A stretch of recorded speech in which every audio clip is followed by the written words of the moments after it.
Abakunzi ba Ngenzi Show ndabashuhuje, amahoro y'Imana nabane namwe.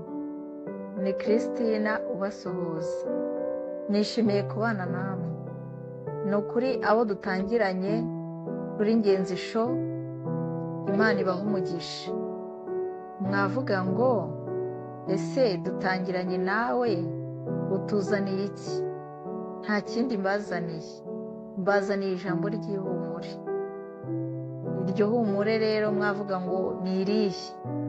Ni ijambo riboneka muri Bibiliya, Yohana igice cya 14 umurongo wa mbere. Hari amagambo meza cyane ampumuriza, ankoraho nkumva ndanezerewe. Hari igihe kimwe nigeze gutekereza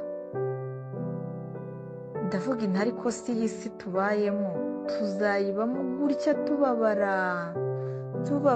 Ndabizi hari bamwe tubabara, ariko hari abandi baba bagize amahirwe yo kuba bishimye. Ariko ntekereza ko ibyishimo tujya tugira hano muri iyi si birarangira. Tugira ibyishimo bikarangira. Uyu munsi tuba twishimye, ejo tukaba tubabaye. Nuko mu isi duhora tumeze.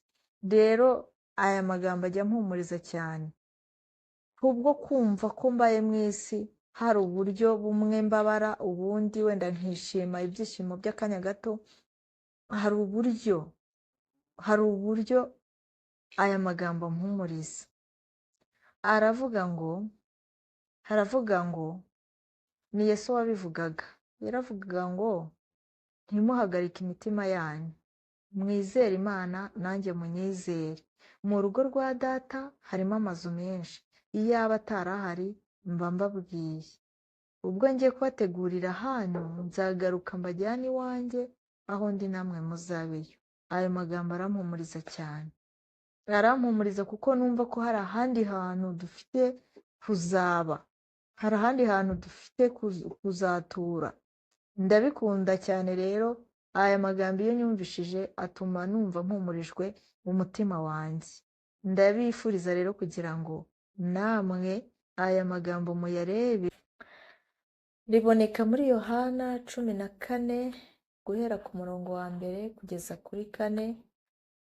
Imana ikomeze kuduhana umugisha, kandi kugira ngo ibiganiro byacu mujye muhora mubibona hafi, mukore subscribe na comment na share na like. Imana ikomeze kuduhana umugisha.